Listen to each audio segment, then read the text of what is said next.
Some natural phenomena.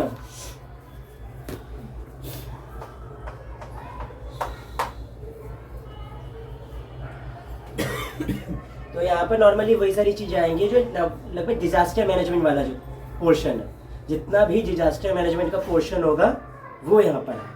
ठीक है, phenomena natural phenomena वो होता है जो चीज़ ऐसी आपदा है जो हो रही है और सारी की सारी नेचुरल।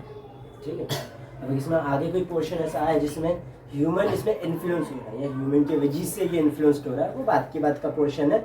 लेकिन अभी आपको ये पढ़ाया जाएगा कि सब कुछ नेचुरल। ठीक है, तो सबसे पहले आ रही है यहाँ पर वर्ड लाइटनिंग। बुक में वहाँ पर देखिए जहाँ पर लाइटनिंग वगैरह आ रही है, देखो बगल में बिजली कड़क रही है।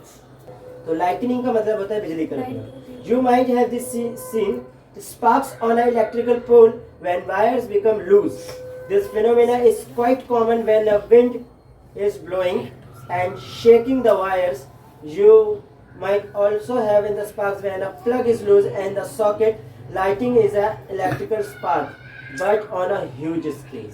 अब आपने एक चीज देखी है, वो हम करते हैं स्पार्किंग आ जाती है, जैसे हम प्लगिंग करते हैं और प्लग करते हैं वक्त हल्की सी चिंगारी सी निकलती है, हम देखते हैं। मैं जब गीजर बंद करती हूँ तब होता है ग्रीन कलर के, हल्की सी चिंगारी सी निकल रही हुई नजर आती है आपको बिजली से, है ना।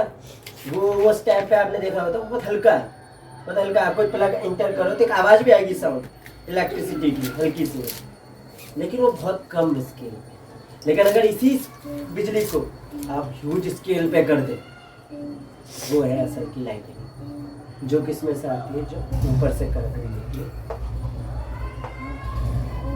और यहाँ से आपके नीचे की तरफ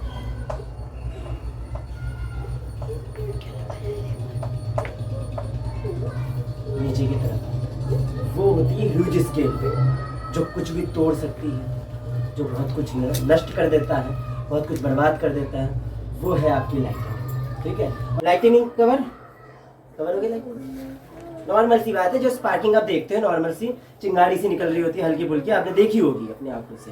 ठीक है, उसको अगर आप बहुत ह्यूज स्केल पे ले जाओ, बहुत बड़े स्केल पे ले जाओ, वो लाइटिनिंग है, जो असल में विंड से है, ऊपर से है। असल में ना क्लाउड्स के अंदर, वो भी वहाँ पर भी क्लाउड्स के अंदर होता है वो positive and minus, positive and negative science, वो रब होता है और इससे इलेक्ट्रिसिटी स्पार्क आता है। क्लाउड्स रब करते हैं। अब क्लाउड तो कोई छोटी मोटी चीज़ है नहीं, जब वो बड़े स्केल में होता है तो इलेक्ट्रिसिटी की स्पार्किंग भी तो बड़े स्केल पे होगी। अब वो सीधा जाता है नीचे, तो उसके सामने जो भी आता है उसको जला दो।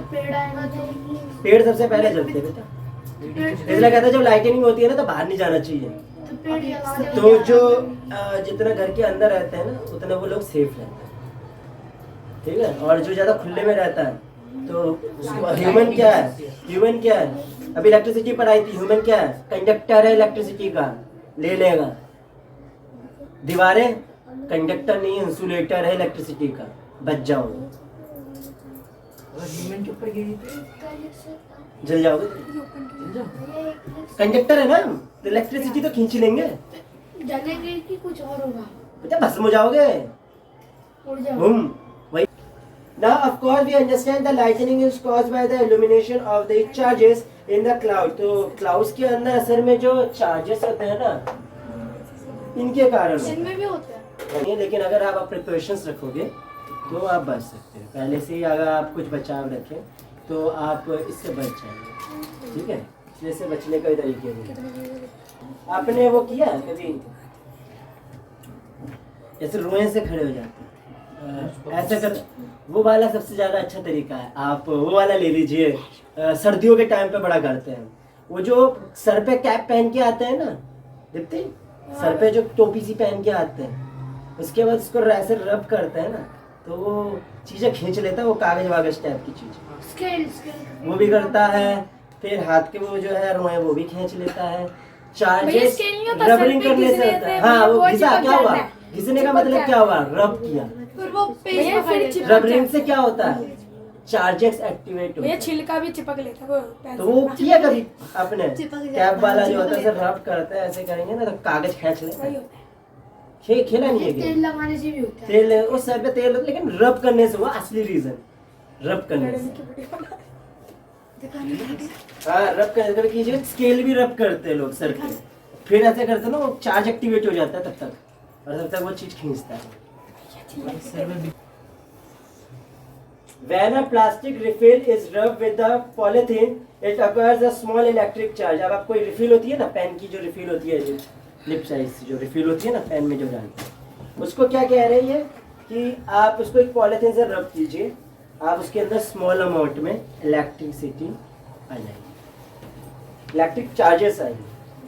When a plastic comb is rubbed with the dry hair, सूखे बालों के साथ, गीले बालों के साथ नहीं, सूखे बालों के साथ अगर कंघी को रब करते हैं तो उसमें भी electricity charges.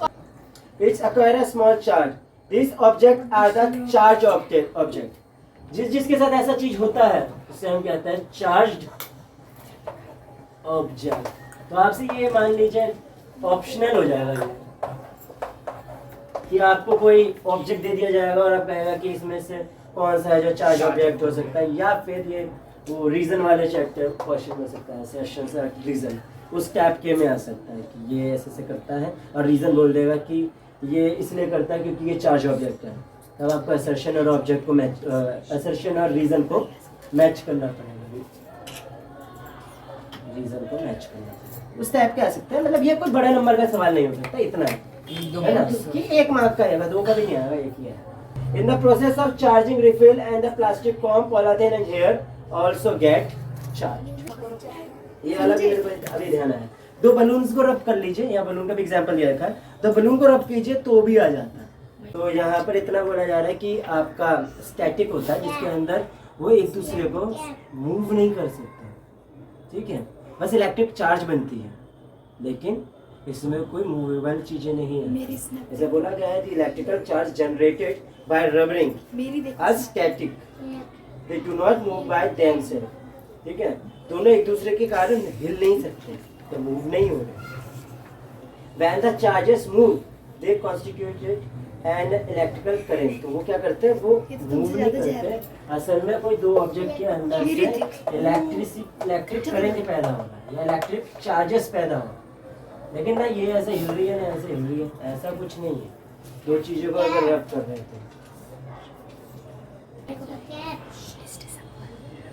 the current in a circuit which makes a bulb glow or the current that makes a wire hot is nothing but a motion of charges। अब एक देखिए, इलेक्ट्रिसिटी यहाँ पर आ रही थी, इलेक्ट्रिसिटी ऑन हो रही है ना, अब इसका मतलब स्विच अपनी जगह से दूसरी जगह खिसक जाए और वहां से वो अपनी जगह से दूसरी जगह पे खिसक जाए, ये तो नहीं हो रही ना।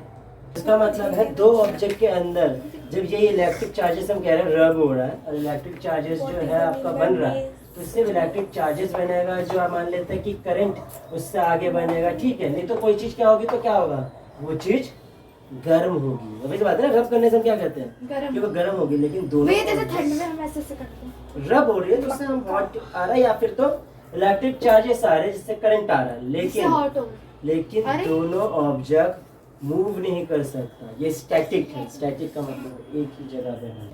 तो आपने इसे अर्थिंग से इलेक्ट्रिसिटी आ रही है, आपने सुना होगा, अर्थिंग है, ये अर्थिंग है। अर्थिंग का मतलब होता है कि जब कोई ऑब्जेक्ट है और ऑब्जेक्ट के अंदर चार्ज होता है, चार्ज ऑब्जेक्ट है, उसके अंदर से कंटिन्यूसली नीचे वो अर्थ की तरफ अपने जो चार्ज है उसे भेज रहा होता है नीचे की तरफ। अर्थ तो नीचे, अर्थ की तरफ नीचे भेज रहा होता है, तो हम उसको कहते हैं अर्थिंग। और ये जो भेजने का प्रोसेस है ना, इसे कहते हैं कि ये डिस्चार्ज हो रहा है। चार्ज मतलब क्या होता है, चार्जेस आना। डिस्चार्ज का मतलब क्या होता है, उसकी जाना, मतलब खत्म होना। डिस्चार्ज जो है जाना, कम हो रहा है उसका डिस्चार्ज। किसकी तरफ हो रहा है, किसकी तरफ हो रहा है, अर्थ की तरफ, इसलिए उसे अर्थिंग कहते हैं।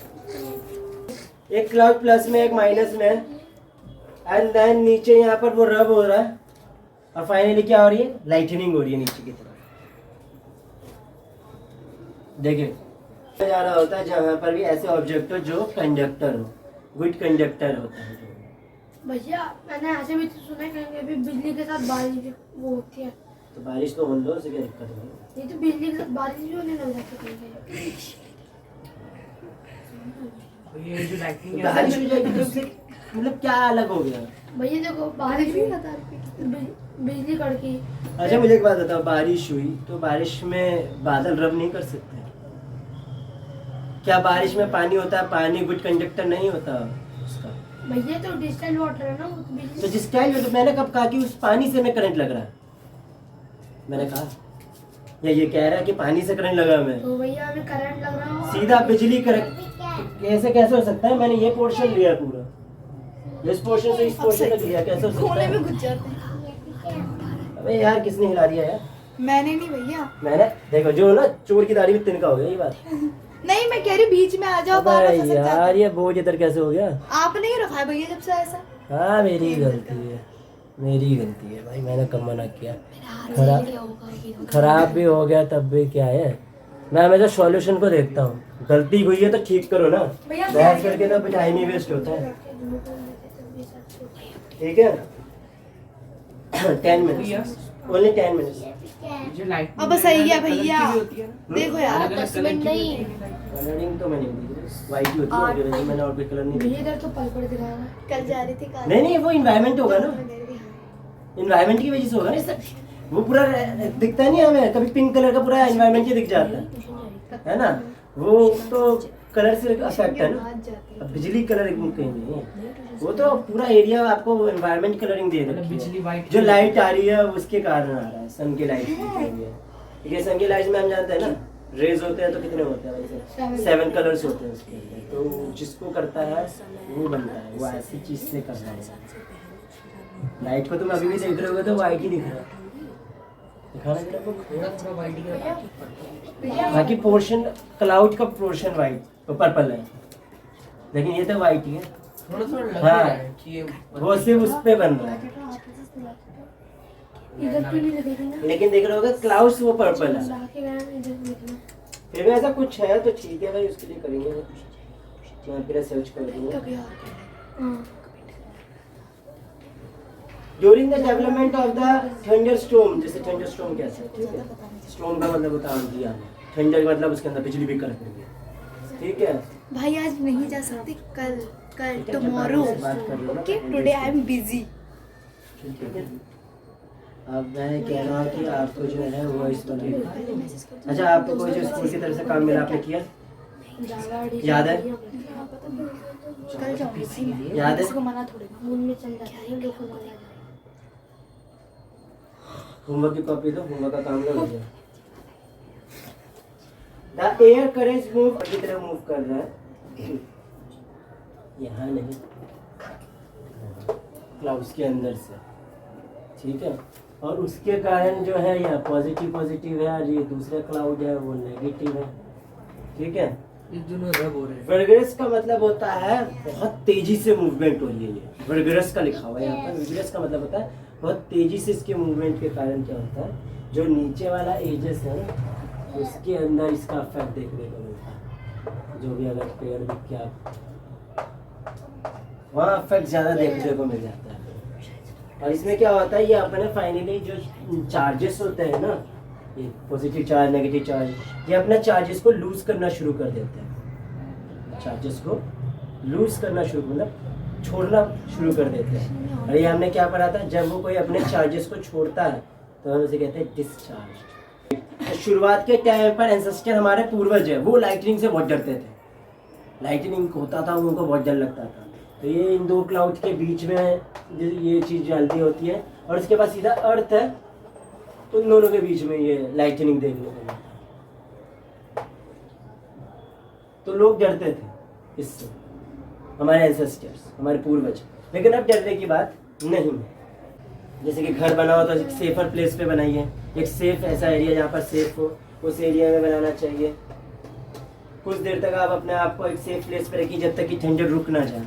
ये नहीं कि ठंडिंग हो रही है, लाइटनिंग हो रही है और आप चल रहे हो, क्या आप बच जाओगे। अपने आप को एक सेफ प्लेस पे रखिए तब तक जब तक कि ठंडनिंग रुक ना जाए, क्योंकि रुक जाएगी, लाइटनिंग रुक ना जाए उसके बाद चलिए, क्योंकि वो आपको सबसे पहले अटैक करेगी। क्योंकि जिसमें आप खुद कंडक्टर हो, इलेक्ट्रिसिटी के गुड कंडक्टर हो, तो आपका जल्दी अटैक करेगी। एंड ड्यूरिंग द जनरेशन तो क्या करना चाहिए, क्या नहीं करना चाहिए।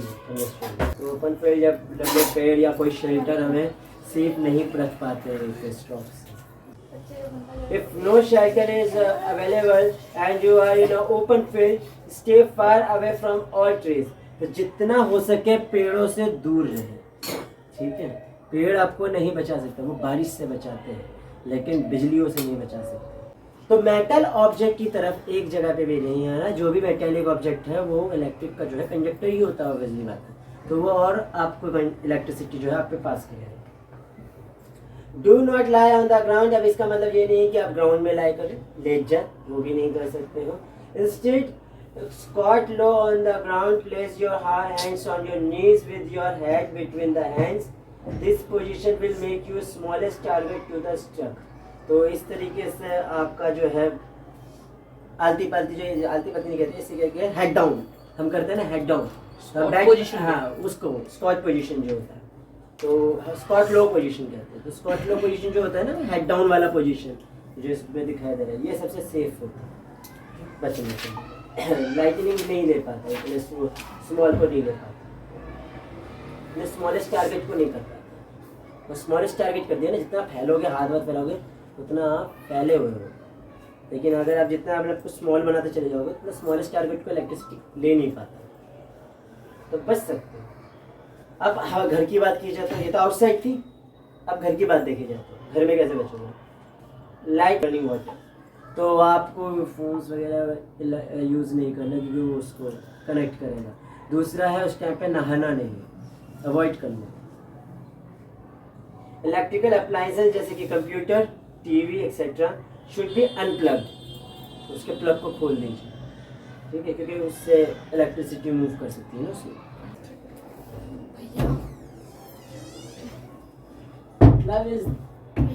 अपने घर में बड़ा सही से निकलता है सब। हाँ, एंजल का कॉल आ रहा है। कॉल आ रहा है तो फिर आवाज क्यों नहीं आ रही? This is special। ठीक है, लाइटनिंग क्लियर है? बहुत मजा आती है। Lightning conductor is a device, एक डिवाइस है, जैसे कि अर्थक्वेक मापने वाला है ना, रिक्टर स्केल है। तो लाइटनिंग कंडक्टर एक डिवाइस है जो क्या करता है, प्रोटेक्ट करता है बिल्डिंग को, किसके इफेक्ट से, लाइटनिंग। अब metallic rod taller than the building, ऊपर से बनाया जाता है बिल्डिंग से थोड़ा सा ऊपर, और यहाँ से नीचे डिगिंग की जाती है थोड़ी सी नीचे। कॉलम्स ये पूरा मेटल का होता है।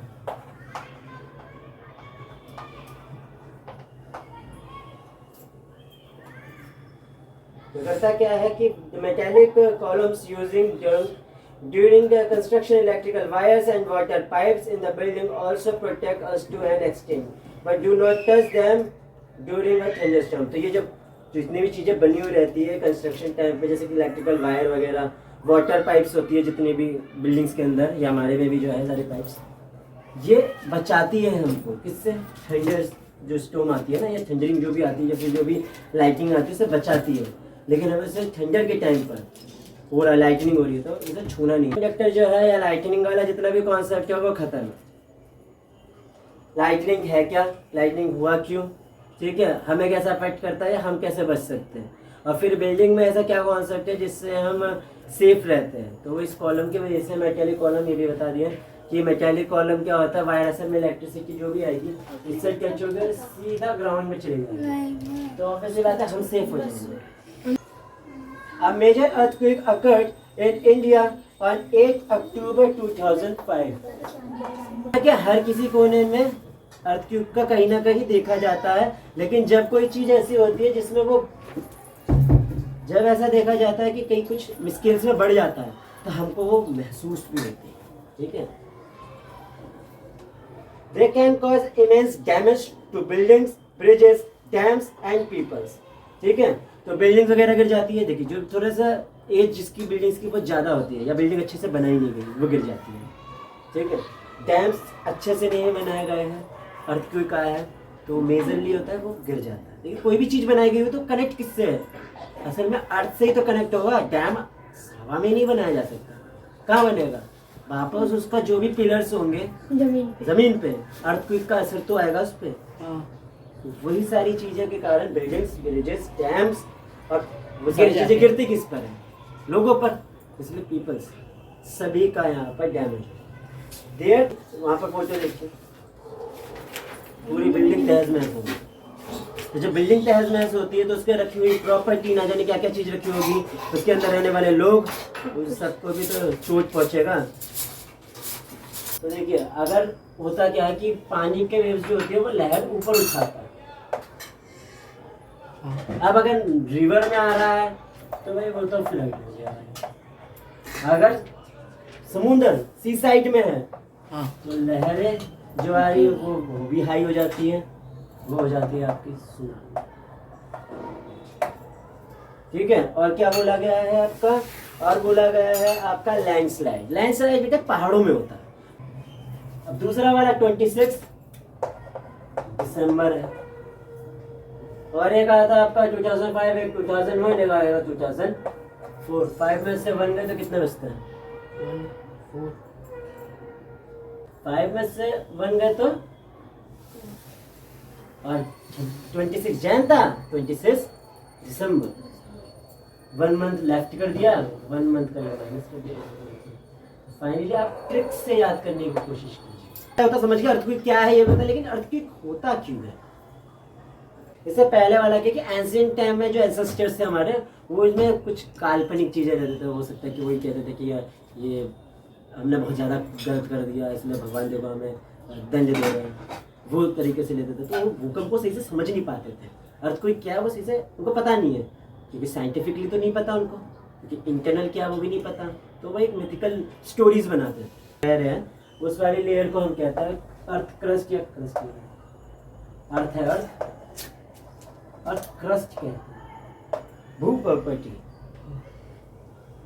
ठीक है, उसके बाद वाला आप देख रहे हो पिक्चर्स के अंदर जो है, उसके बाद आ जाता है मेल्टन।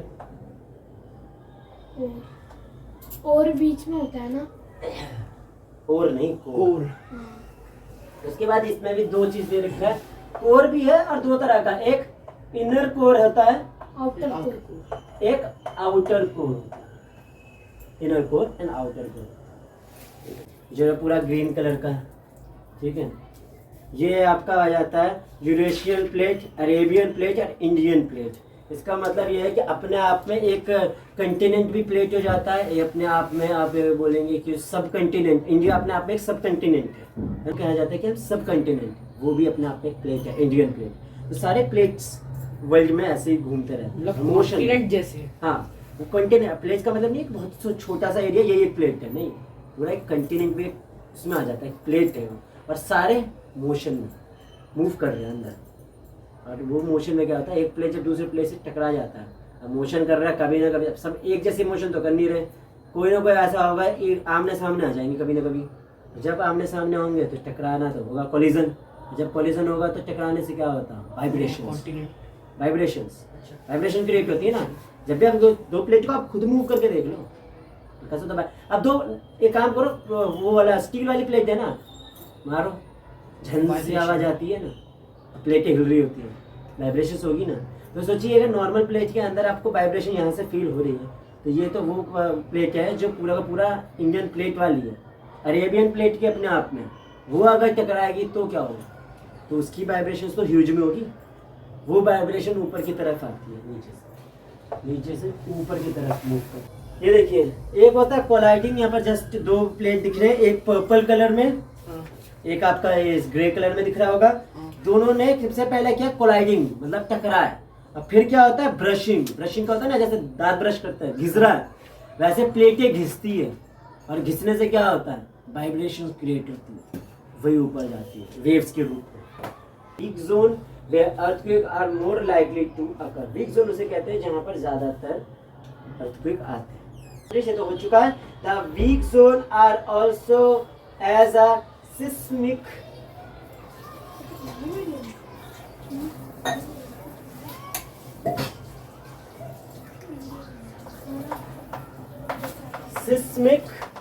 या फिर फॉल्ट जोन। ठीक है, जो जरा वीक होता है जो जोन। In India the area most threatened are Kashmir, western and central Himalayas, the whole of north east and run of Kutch, Rajasthan and the Indo Gangetic plain. ज्यादातर देखा जाता है नॉर्थ और वेस्ट का एरिया ही दिया जा रहा है इंडिया का। साउथ में अर्थक्वेक को देखना थोड़ा कम। बाकी आपको यहाँ पर देख रहा है तो ये रहा गुजरात का यहाँ कच्छ, ये रन कच्छ का है ये यहाँ राजस्थान को ले लिया गया, कश्मीर ले लिया गया, हिमालय ले लिया गया है, नॉर्थ ईस्ट ले लिया गया है, ठीक है, हिमालय का प्लेस हिमालय और गैंगेटिक प्लेन्स ले लिया है। Some area of the South India also fall in the danger zone. YouTube में यही लॉजिक है, इंस्टाग्राम में भी यही था। मेरे मीम्स की आईडी बनाई थी, मैं मीम्स बनाता था, मैं बहुत आ रहा था। फिर एक टाइम पे जब आना बंद हो गया तो थोड़ा बहुत बीच में लगता है तपस्या करता है, मैं टेस्ट लेता है और उस टेस्ट में आप खड़े उतर गए तो ठीक, फिर भी अगर आप मीम्स बनाते जा रहे हो तो ठीक, अगर आप नहीं बना रहे तो फिर जाओ आईडी लेकर जाओ यहाँ से। तो मैंने भाई साहब मेरा टेस्ट जवाब दे दिया, पेशेंस का टेस्ट किया, मैंने नहीं हो पाया, मैंने बंद कर दिया। वो मीम्स का आईडी, उसमें मैंने बहुत मीम्स बनाए, क्योंकि मेहनत ज़्यादा पड़ जाती है ना, और फिर वैसा मिलेगा नहीं, वैसे पुटअप में नहीं मिलता, मज़ा नहीं आता। The power of an earthquake is expressed in the term of the magnitude on a scale, मापा किस में जाता है, रिक्टर स्केल में। Really destructive earthquakes have a magnitude higher than 7। तो जो 7 से ज़्यादा होता है वो भाई आपका डिस्ट्रक्टिव होता है, बर्बाद कर देगा, डिस्ट्रक्शंस होते हैं उसमें, ठीक है। वो हो गया Bhuj and Kashmir earthquakes had magnitude greater than 7.5। जो भुज में, भुज कहाँ पर हुआ था भाई, कश्मीर नहीं गुजरात, भुज फॉर गुजरात, भुज नहीं गुजरात, भुज फॉर गुजरात। एंड जो दूसरा है वो ऑब्वियसली बात है नॉर्थ कश्मीर, जो पहुंच गया आपका उरी, फिल्म भी बनी थी आपकी, उरी भी बनी थी, उरी है, और एक सर्जिकल स्ट्राइक और एक उधार, उरी तंग, ठीक है। नॉर्थ कश्मीर, ये दो जगह पे जो हुआ था, इस जगह पे जो रिक्टर स्केल पे मापा गया था तो मापा गया कि 7.5 था, मींस ग्रेटर देन 7, इसलिए इतना डिस्ट्रक्शन हुआ। यहाँ पर सिस्मिक जोन होता है या फिर वीक जोन कह सकते हैं, या फिर आप कह सकते हैं वो अपना फॉल्ट जोन, ठीक है। वहाँ पर रहने वाले लोगों को बहुत ज़्यादा प्रिपेयर रखना चाहिए अपने आप को, तो कभी भी अर्थक्वेक हो सकता है। तो आजकल की जो टेक्नोलॉजी है, मॉडर्न टेक्नोलॉजी है, उससे ये चीज़ पॉसिबल हो सकता है कि आप उसको बिल्डिंग को इस तरीके से डिज़ाइन करें कि वो सेफ रहे। करते हैं तो आप जब घर पे हो तो क्या करना चाहिए, और जब घर पे ना हो, आप बाहर हो तो क्या करना चाहिए, जब तक कि कोई चीज़ जो हिल रही है, अर्थक्वेक का जो इतना ज़्यादा झटके आ रहे हैं वो बंद ना हो जाए, तब तक टेबल के अंदर रहना चाहिए। कोई भी भारी चीज़ है, बड़ी चीज़ है, उससे दूर रहना चाहिए, क्योंकि वो कभी भी गिर सकती है। अगर आप बेड पे हो तो कुछ मत कीजिए, कहीं मत जाइए, बस अपने हेड को प्रोटेक्ट कीजिए। बाकी जगह पे डैमेज पहुंच सकते हैं, हेड को डैमेज नहीं पहुंचना चाहिए। अगर आप बाहर हो तो क्या करें, क्लियर स्पॉट ढूंढिए जहां पर बिल्डिंग्स ना हो, ट्रीज ना हो, या कोई भी ऐसी चीज, लाइंस ना हो, किसी ब्रिज के नीचे, ऐसी चीज नहीं है, जितना आप क्लीन एरिया में रह सकते हो, जिससे कि ऐसा इतना आइडिया लगाइए कोई आपके ऊपर गिर ना जाए कोई सामान, ऐसे एरिया से क्लीन रख के जाइए जब अर्थक्वेक आता हो। If you are in the car और अ बस, डू नॉट कम आउट, बाहर मत आइए, ठीक है। Ask the driver to drive slowly to clear spot, उसे बोलिए कि गाड़ी को धीरे चलाइए और जितना हो सके क्लीन एरिया तक लेकर जाइए, ठीक है। और यहाँ पर आपका ये चैप्टर हो जाता है फिनिश।